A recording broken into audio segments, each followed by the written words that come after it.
Welcome to घटना study. दोस्तों, दृष्टि करंट अफेयर से संबंधित ये दृष्टि करंट अफेयर बुक का चैप्टर नंबर 2 आज हम लोग करने वाले हैं। राष्ट्रीय परिदृश्य। राष्ट्रीय परिदृश्य में करंट नोट्स हैं। ये देश की राजनीतिक, सामाजिक, धार्मिक और शैक्षणिक घटनाओं एवं विभिन्न मंत्रालयों की घटनाओं पर नज़र।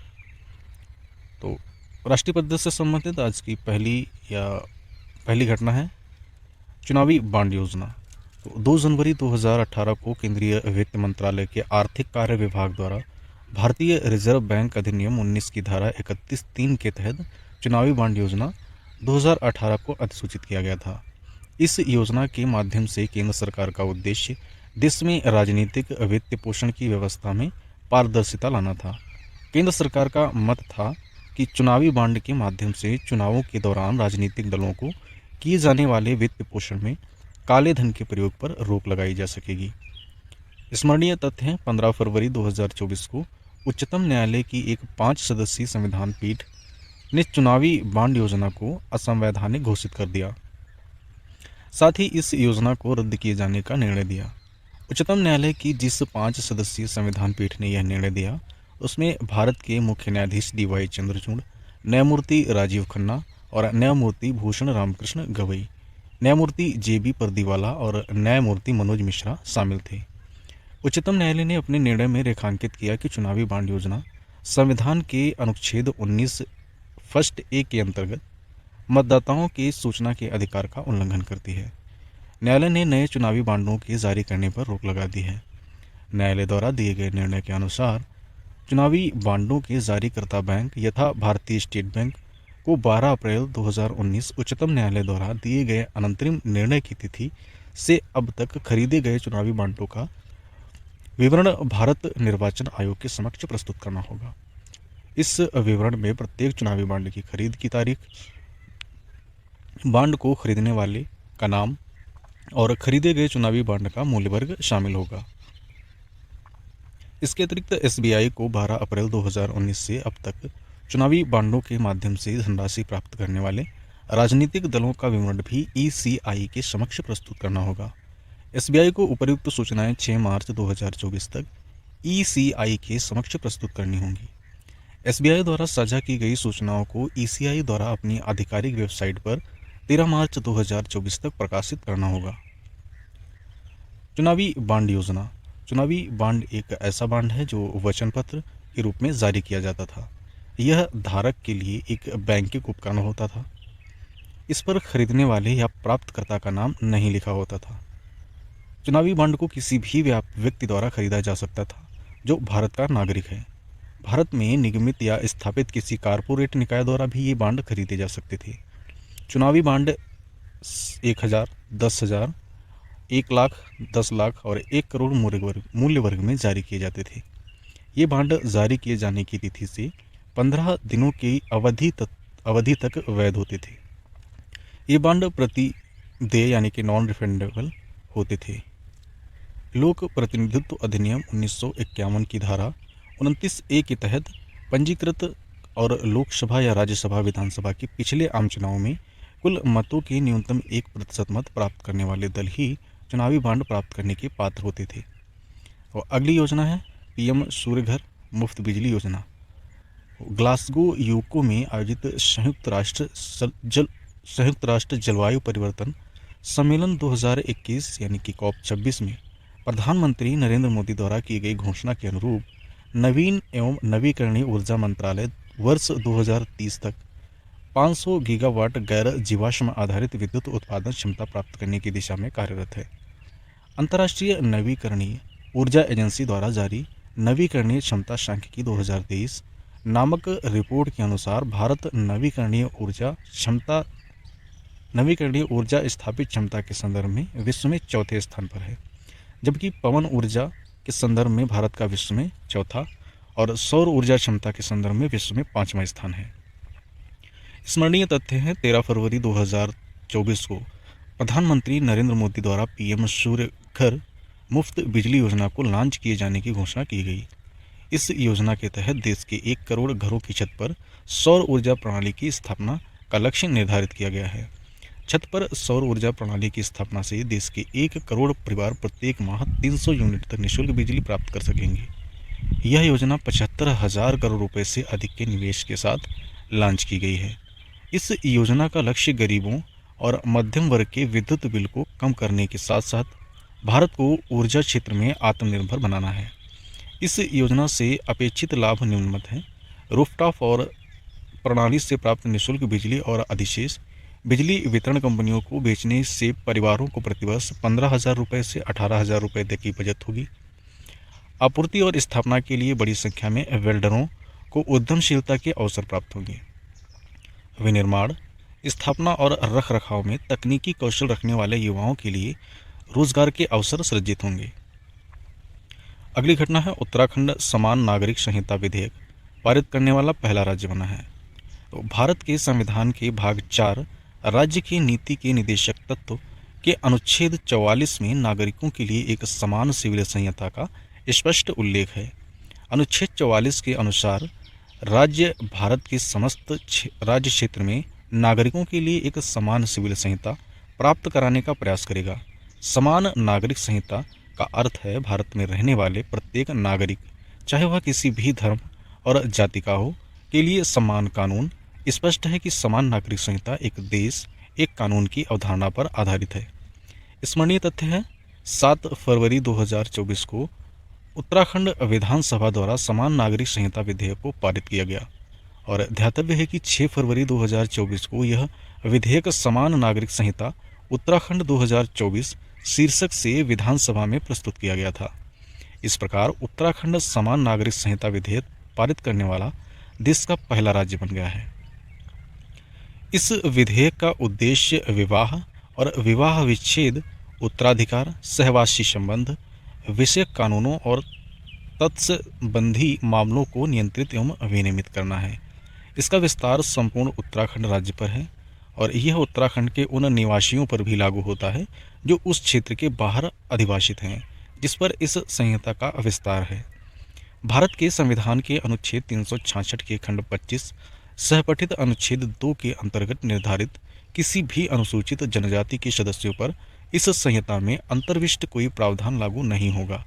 साथ ही इस संहिता के प्रावधान ऐसे व्यक्तियों व व्यक्तियों के समूहों पर भी लागू नहीं होंगे जिनके परंपरागत अधिकार भारत के संविधान के भाग 21 के अंतर्गत संरक्षित हैं।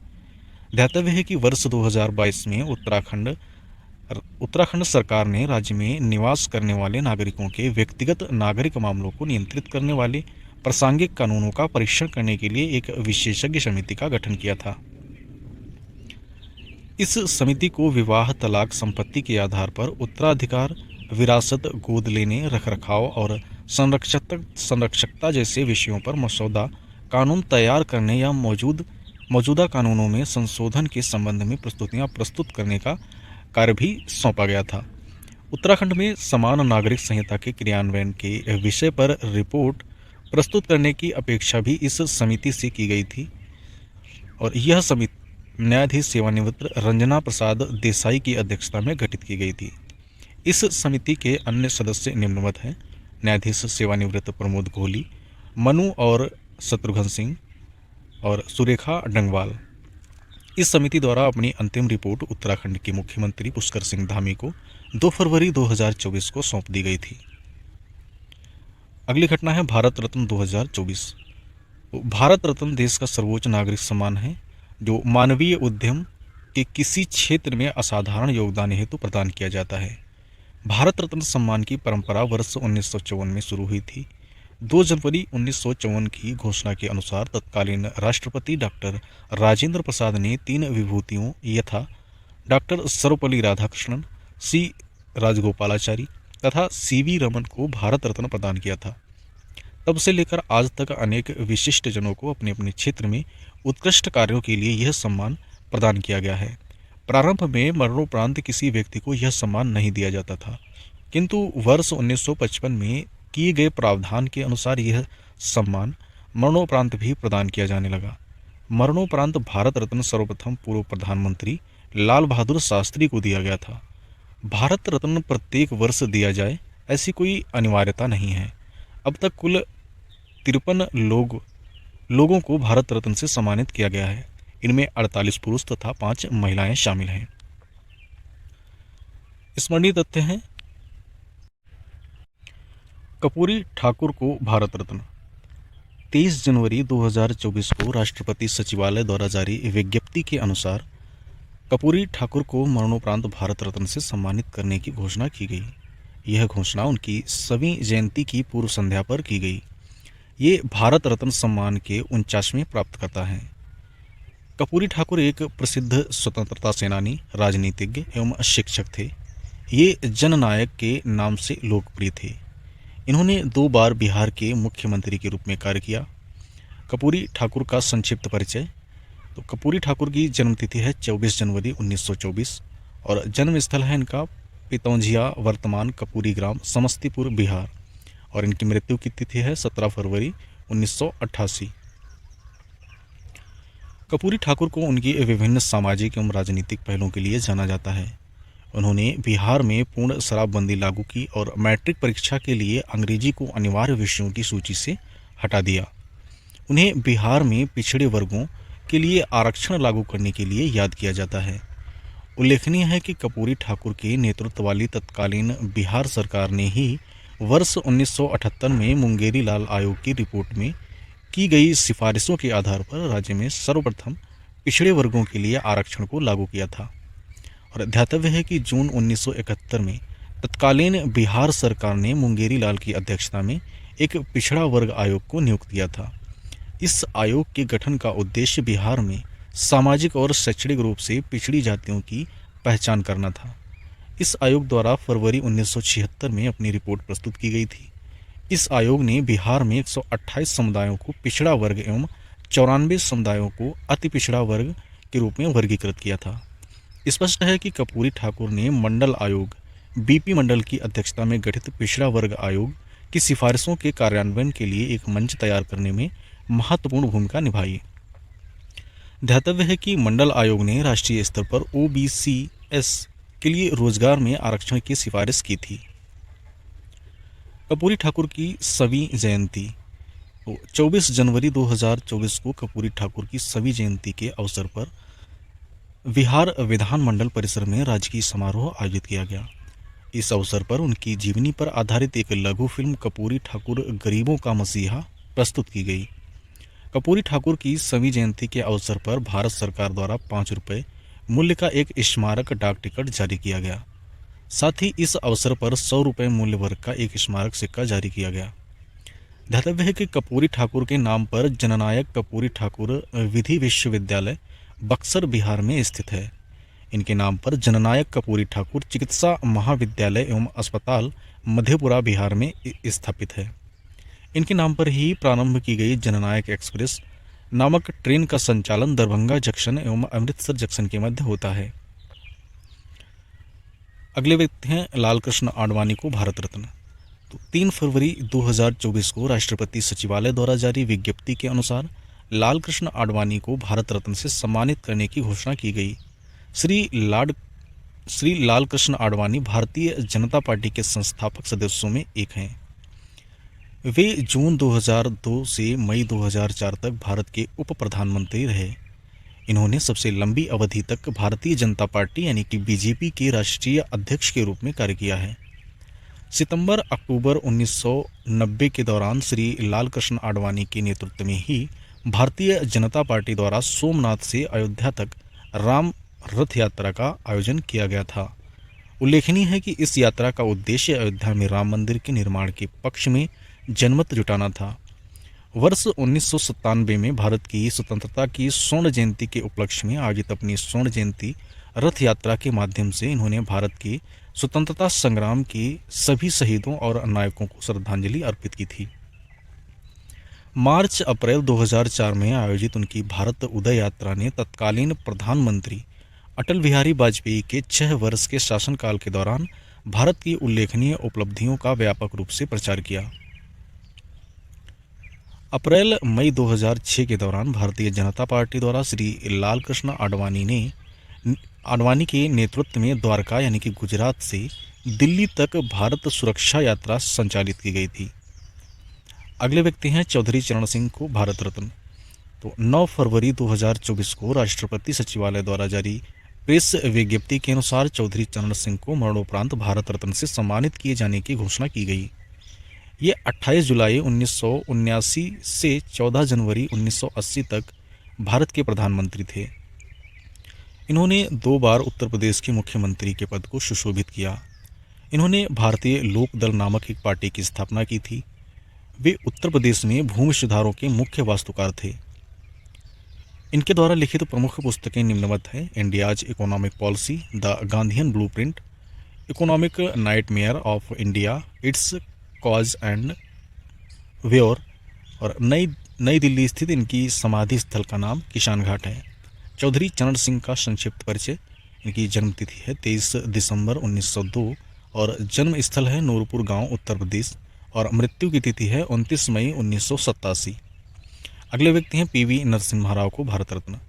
तो 9 फरवरी 2024 को राष्ट्रपति सचिवालय द्वारा जारी विज्ञप्ति के अनुसार पीवी नरसिम्हा राव को मरणोपरांत भारत रत्न से सम्मानित किए जाने की घोषणा की गई। ये 21 जून 1991 से 16 मई 1996 तक भारत के प्रधानमंत्री रहे।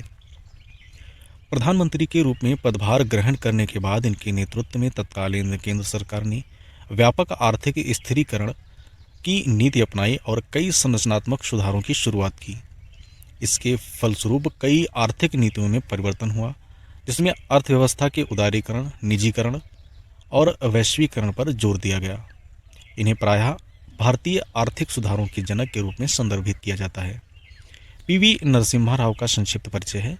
जन्मतिथि 28 जून 1921, मृत्यु की तिथि है 23 दिसंबर 2004, और जिन प्रमुख पदों को सुशोभित किया है उन्होंने, वे हैं भारत के प्रधानमंत्री, जिस पर ये कार्यरत रहे थे 21/6/1991 से 16/5/1996 तक, और दूसरे आंध्र प्रदेश के मुख्यमंत्री, जिस पर ये कार्यरत रहे थे 30/9/1971 से 10/1/1973 तक। अगले व्यक्ति हैं MS स्वामीनाथन को भारत रत्न। 9 फरवरी 2024 को राष्ट्रपति सचिवालय द्वारा जारी विज्ञप्ति के अनुसार डॉक्टर MS स्वामीनाथन को मरणोपरांत भारत रत्न से सम्मानित किए जाने की घोषणा की गई। MS स्वामीनाथन एक कृषि वैज्ञानिक थे, जिन्हें भारत में हरित क्रांति पर उनके कार्य के लिए जाना जाता है। उन्हें भारत में हरित क्रांति के जनक के रूप में संदर्भित किया जाता है। टाइम मैगजीन ने उन्हें 20वीं सदी के 20 सबसे प्रभावशाली एशियाई लोगों में से एक के रूप में सम्मानित किया था। उन्होंने वर्ष 1988 में चेन्नई में MS स्वामीनाथन रिसर्च फाउंडेशन की स्थापना की थी। उन्हें प्रदान किए गए प्रमुख पुरस्कार या अवार्ड निम्नवत हैं: सामुदायिक नेतृत्व श्रेणी में Ramon Magsaysay award 1971, Albert Einstein award of science 1986, प्रथम विश्व खाद्य पुरस्कार 1987 और प्रथम विश्व कृषि पुरस्कार 2018 में। अगली प्रमुख घटना है श्री राम जन्मभूमि मंदिर में प्राण प्रतिष्ठा समारोह। तो अयोध्या में श्री राम जन्मभूमि मंदिर के निर्माण के लिए भारत सरकार द्वारा श्री राम जन्मभूमि तीर्थ क्षेत्र न्यास की स्थापना की गई, और 5 फरवरी 2020 को प्रधानमंत्री नरेंद्र मोदी ने लोकसभा में इस न्यास के गठन की घोषणा की थी। 5 अगस्त 2020 को प्रधानमंत्री ने श्री राम जन्मभूमि मंदिर की आधारशिला रखी थी। याद करने योग्य तथ्य हैं: 22 जनवरी 2024 को प्रधानमंत्री नरेंद्र मोदी ने अयोध्या में श्री राम जन्मभूमि मंदिर में भगवान श्री राम के बाल स्वरूप विग्रह की विविध पूर्वक प्राण प्रतिष्ठा की। इस अवसर पर उत्तर प्रदेश की राज्यपाल आनंदीबेन पटेल, मुख्यमंत्री योगी आदित्यनाथ, राष्ट्रीय स्वयंसेवक संघ के सरसंघ चालक डॉक्टर मोहन भागवत तथा श्री राम जन्मभूमि तीर्थ क्षेत्र न्यास के अध्यक्ष महंत नृत्य गोपाल दास उपस्थित थे। ध्यातव्य है कि प्रधानमंत्री नरेंद्र मोदी ने इस प्राण प्रतिष्ठा कार्यक्रम में मुख्य यजमान बनने से पूर्व 11 दिनों के विशेष यम नियम का कठोरता से पालन किया था। अपने 11 दिनों के व्रत अनुष्ठान के दौरान प्रधानमंत्री ने श्री कालाराम मंदिर, पंचवटी धाम नासिक, पवित्र त्रिप्रायर श्री रामास्वामी मंदिर केरल, वीरभद्र मंदिर लेपाक्षी आंध्र प्रदेश और श्री रंगनाथ स्वामी मंदिर श्री रंगम तमिलनाडु और श्री अरुलमिगु रामानाथ स्वामी मंदिर रामेश्वर तमिलनाडु और गुरुवायूर मंदिर केरल और कोठंडा रामस्वामी मंदिर धनुषकोडी तमिलनाडु जैसे स्थानों की यात्रा की, जो किसी न किसी रूप में भगवान श्री राम से संबंधित हैं। 24 जनवरी 2024 को केंद्रीय मंत्रिमंडल ने श्री राम जन्मभूमि मंदिर में श्री रामलला के विग्रह की प्राण प्रतिष्ठा पर एक प्रस्ताव पारित किया। श्री रामलला की प्रतिमा। श्री राम जन्मभूमि मंदिर के गर्भगृह में श्री रामलला की प्रतिमा 18 जनवरी 2024 को स्थापित की गई, जबकि इसकी प्राण प्रतिष्ठा 22 जनवरी 2024 को हुई। श्री रामलला की प्रतिमा के निर्माण में कर्नाटक से लाए गए लगभग 2.5 अरब वर्ष पुराने कृष्ण शिल्प पत्थर काले ग्रेनाइट का प्रयोग किया गया है। श्री राम लला की मूर्ति का वजन लगभग 200 किलोग्राम है। मूर्ति की ऊंचाई लगभग 4.24 फीट है। इस प्रतिमा में 5 वर्ष की आयु के श्री रामलला को खड़ी मुद्रा में दर्शाया गया है। श्री रामलला को कमल के फूल के आकार के आधार पर खड़ी हुई मुद्रा में दर्शाया गया है। श्री रामलला की इस प्रतिमा के दोनों तरफ भगवान विष्णु के निम्न 10 अवतारों को दर्शाया गया है। पहला है मत्स्य, कुर्मु, वराह, नरसिंह, वामन, परशुराम, राम, कृष्ण, बुद्ध और कल्कि। मूर्ति के ऊपरी हिस्से में सूर्य भगवान और दोनों तरफ के गोलाकार हिस्सों में स्वास्तिक, ओम, चक्र, गदा आदि को प्रदर्शित किया गया है, जबकि निचले हिस्से में एक तरफ हनुमान जी और दूसरी तरफ गरुड़ जी को दर्शाया गया है। रामलला की इस प्रतिमा के मूर्तिकार कर्नाटक के अरुण योगीराज हैं। श्री राम जन्मभूमि मंदिर की विशेषताएं हैं। अयोध्या में श्री राम जन्मभूमि मंदिर का निर्माण पारंगत नागर शैली में किया जा रहा है। मंदिर की लंबाई पूर्व से पश्चिम 380 फीट, चौड़ाई 250 फीट तथा ऊंचाई 161 फीट होगी। यह मंदिर 3 मंजिला होगा और प्रत्येक मंजिल की ऊंचाई 20 फीट होगी। मंदिर में कुल 392 खंभे व 44 द्वार होंगे। मंदिर के गर्भगृह में श्री राम की बाल स्वरूप प्रतिमा तथा प्रथम तल पर श्री राम दरबार होगा। मंदिर में 5 मंडप होंगे जो निम्नवत हैं। पहला नित्य मंडप, दूसरा है रंग मंडप और तीसरा है सभा मंडप, चौथा है प्रार्थना मंडप और 5वां है कीर्तन मंडप। 5 मंडपों को पार करने के बाद ही श्रद्धालु गर्भगृह में पहुंचेंगे। मंदिर के चारों ओर आयताकार परकोटा होगा जिसकी लंबाई 732 मीटर और चौड़ाई 14 फीट होगी। परकोटा के चारों कोनों पर भगवान सूर्य, माँ भगवती, भगवान शिव एवं गणपति के मंदिर स्थापित किए जाएंगे। मंदिर के समीप पौराणिक काल का सीता स्तूप विद्यमान रहेगा। मंदिर परिसर में प्रस्तावित अन्य मंदिर महर्षि वाल्मीकि, महर्षि वशिष्ठ, महर्षि विश्वामित्र, महर्षि अगस्त्य, निषादराज, माता सबरी एवं ऋषि पत्नी देवी अहिल्या को समर्पित होंगे। मंदिर निर्माण में कहीं भी लोहे का प्रयोग नहीं किया जाएगा। इस मंदिर के निर्माण के लिए पत्थर, लकड़ी, पीतल सहित सभी सामग्रियां देश के अलग अलग राज्यों से जुटाई गई हैं, जिनका विवरण निम्नवत है। गुलाबी रंग का बलुआ पत्थर राजस्थान से लाया गया है और उच्च गुणवत्ता वाली टीक की लकड़ी महाराष्ट्र से लाई गई है। तेलंगाना एवं कर्नाटक से ग्रेनाइट के पत्थर लाए गए हैं और ब्रासवेयर उत्तर प्रदेश से, जबकि 42 घंटियां तमिलनाडु से लाई गई हैं। हस्तलिप वाले लकड़ी के दरवाजे हैदराबाद, तेलंगाना से लाए गए हैं। ध्यातव्य है कि श्री राम जन्मभूमि मंदिर के मुख्य स्थापित चंद्रकांत सोमपुरा है और श्री राम जन्मभूमि मंदिर की एक अनूठी विशेषता इसका सूर्य तिलक तंत्र है। इसे इस तरह डिजाइन किया गया है कि प्रत्येक वर्ष श्री रामनवमी के दिन दोपहर 12 बजे लगभग 6 मिनट के लिए सूर्य की किरणें श्री रामलला की मूर्ति के माथे पर पड़ेंगी। इस हेतु गियर बॉक्स एवं परावर्तक दर्पणों, लेंसों को इस प्रकार व्यवस्थित किया गया है कि मंदिर के शिखर के निकट तीसरी मंजिल से सूर्य की किरणों को गर्भगृह तक लाया जाएगा। इस हेतु भारतीय खगोल भौतिकी संस्थान IIA बेंगलुरु ने सूर्यपथ एवं प्रकाशिकी पर तकनीकी सहायता प्रदान की है। ध्यातव्य है कि CSIR केंद्रीय भवन अनुसंधान संस्थान रुड़की ने ही सूर्य तिलक तंत्र को डिजाइन किया है। इस संस्थान ने मुख्य मंदिर की संरचनात्मक डिजाइन में भी योगदान दिया है। विभिन्न राज्यों के वाद्य यंत्रों की मंगल ध्वनि। श्री राम के बाल स्वरूप की प्राण प्रतिष्ठा के अवसर पर आयोजित समारोह में देश के विभिन्न राज्यों, केंद्र शासित प्रदेशों के वाद्य यंत्रों का मंगल वादन हुआ, जिनका विवरण निम्नवत है। राज्य, केंद्र शासित प्रदेश और वाद्य यंत्र।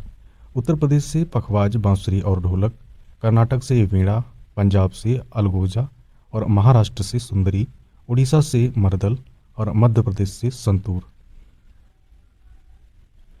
मणिपुर से पुंग और असम से नगाड़ा, काली, छत्तीसगढ़ से तंबूरा, दिल्ली से शहनाई, राजस्थान से रावण हत्था और पश्चिम बंगाल से श्री खोल शरोद और तमिलनाडु से नागश्वरम, तमिल और मृदंगम, आंध्र प्रदेश से घटम और झारखंड से सितार, गुजरात से संतार, बिहार से पखावज और उत्तराखंड से हुड़का।